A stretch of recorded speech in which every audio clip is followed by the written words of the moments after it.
Kram In Japan! Kram In Japan! Kram In Japan!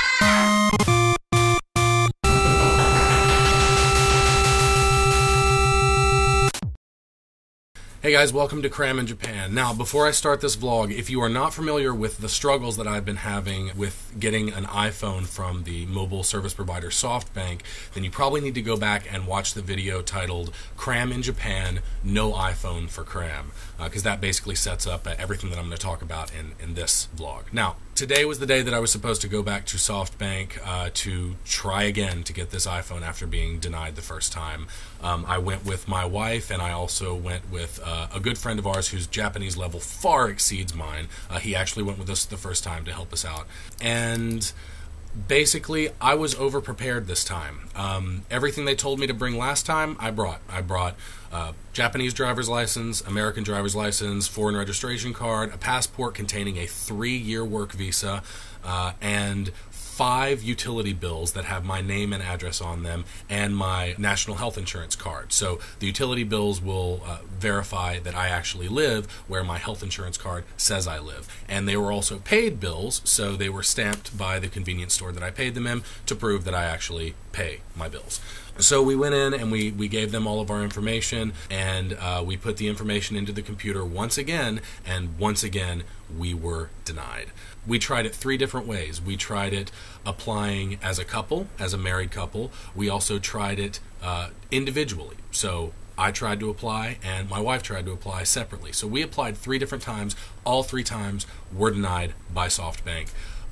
Once again, we called to the corporate office, and this time I did not speak to an English-speaking representative. I left that to my Japanese-speaking friend, and he basically climbed the ladder as far as he could to try to find an answer as to why we were being denied when we had all of the relevant information that we were asked to bring the last time we were denied. And at the end of it, the only answer we got was, "We cannot tell you why you are denied." I'm just afraid that when they say, "We cannot tell you the reason you're being denied," it's because the reason is you're a foreigner. And that's upsetting. We asked for what path we should now take if we want to get an iPhone, and they told us basically, you have to have a credit card, which I refuse to get and refuse to use because I don't like credit cards, or you have to pay the full price of the phone up front, which I don't want to do because if I put it on a payment plan, the 2 phones end up becoming about half their retail price after all is said and done. If I pay for both phones up front, I'm going to end up paying about 12 mon for them, 12 mon yen for them, which is actually around, $1,300–1,400 US. So I'm not going to do that either. They have given us 0 information and given us 0 options about what we are supposed to do, and no reason as to why we are being denied when we had all of our information in order. At first, I was skeptical to call this discrimination. I'm not one to jump on that boat immediately. I'm totally not that guy. But at this point, I feel fairly confident that we are getting a categorical no for eligibility for these phones because we are foreigners. And I'm really frustrated about that. I'm really frustrated.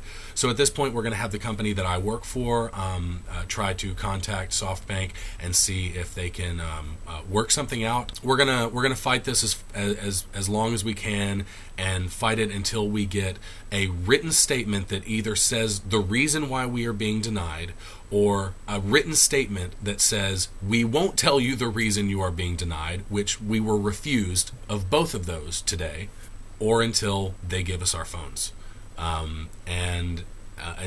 Until we've hit a brick wall that we cannot scale, we're gonna continue to fight this. And at the end of it, if we have to, we'll jump over to another company and start over and try a different mobile service provider. But yeah, that was my day today, and it was a bit harrowing, emotionally at least. I'm curious about you J-vloggers out there, foreigners living in Japan. I'm sure many of you have iPhones. How did you get them? Please let me know. Is there something that I'm missing here? Am I jumping to conclusions too quickly? Because I feel like I'm very right-headed about this after all that's happened thus far. But if you have iPhones, how did you get them? Did you have to pay for them up front at full price? Did you have to use a credit card, or were you allowed to use your bank card, like I want to put your phone on a payment plan? Leave a comment or a video response, and I'd be glad to hear from you. So that's it for now. Until next time, take care, guys. Thank you for watching.